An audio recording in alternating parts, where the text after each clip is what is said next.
Statement. I now give the floor to the representative of the Bolivarian Republic of Venezuela. Señora Presidenta. Madam President, more than a year has gone by since the last and most catastrophic spiral of violence, death and destruction that has laid waste to the Gaza Strip, and that, according to official figures, has claimed the lives of more than 43,000 children, women and Palestinian men.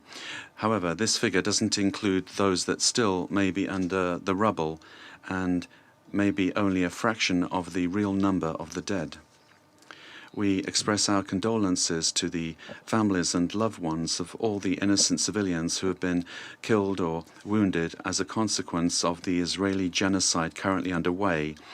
To this, we must add the efforts to bring about famine, to spread disease, destroy homes, communities, schools, hospitals, UN installations, and other vital civilian infrastructure. This is an unprecedented humanitarian disaster. We renew our commitment to the just cause of Palestine and our solidarity with its people, with whom we stand shoulder to shoulder in their fight for the inalienable right to self-determination and to make a reality of their legitimate national aspirations. We must redouble efforts to insist immediately upon accountability for the committing of atrocity crimes by Israel, the occupying power, against the Palestinian people, in which all relevant mechanisms of international justice are called upon to play a responsible role in order to put an end to the prevailing cycle of impunity. Madam President, this Security Council has a responsibility when it comes to the question of Palestine, which it has still not met.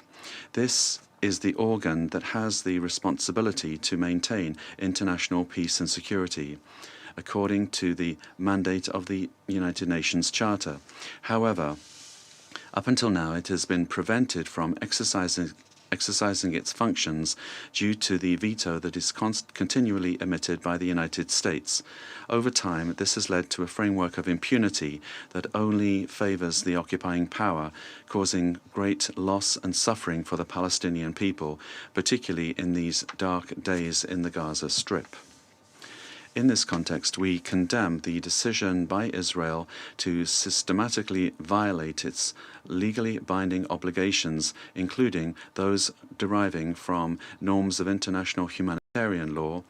as well as resolutions of the Security Council with regard to the question of Palestine, which are legally binding pursuant to Article 25 of the United Nations Charter, as well as orders and provisional measures handed down by the International Court of Justice. We demand that the occupying power, which is not above the law, put an end to its contempt for international law. The time has come for this organ to approve a resolution demanding an immediate and permanent ceasefire, respected by all the parties, and that urgent measures be adopted within the powers conferred upon it by the United Nations Charter, aimed at stopping the direct or indirect delivery of anything that could be used to further prolong this tragedy and extend it beyond the occupied Palestinian territory. This would be a step in the correct direction in order to put an end to years of punishment and collective suffering borne by the civilian Palestinian population and the generalized destruction. It would also allow humanitarian agencies on the ground, including United Nations specialized agencies led by UNRWA, whose indispensable role, work and contributions we recognize and very much value, would allow them to provide support and quick assistance and unhindered assistance to those that desperately need this, including alleviating the acute food insecurity affecting the entire population and the horrible conditions of famine in the north of Gaza, as well as provide medical care, shelter, and other kinds of assistance to the civilian population which so desperately need them. We reject any attempt on the part of the occupying power to prevent UNRWA implementing its mandate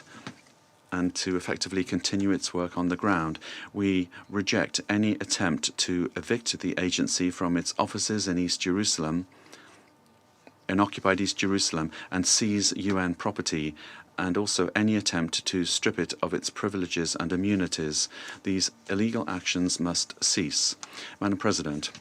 today, the situation on the ground is very serious given the lack of political will on the part of Israel, the occupying power, to bring about a just, comprehensive and lasting solution, which is shown by its rejection of all efforts aimed at putting an end to the shedding of blood.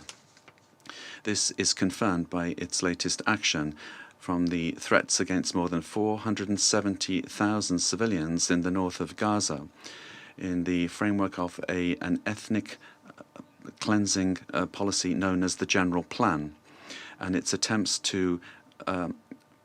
create a conflagration of the entire Middle East region, and its attempts to evict UNRWA, and most recently its efforts to undermine the role of the United Nations, including by declaring its Secretary General persona non grata.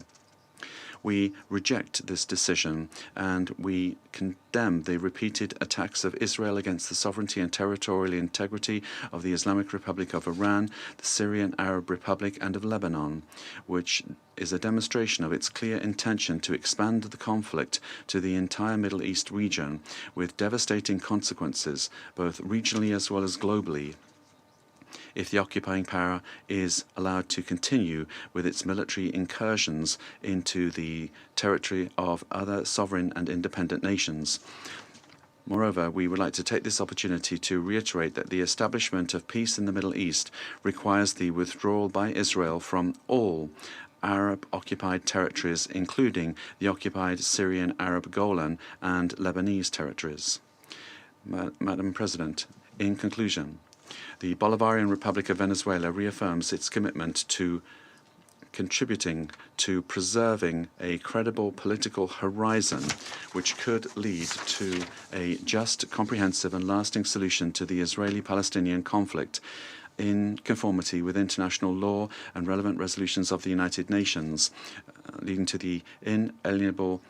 right to the exercise of self-determination on the part of the Palestinian people. It is time to make good on the promise of an independent and sovereign Palestinian state in borders prior to 1967, with East Jerusalem as its capital. Thank you very much, Madam President. I thank the representative of the Bolivarian Republic of Venezuela for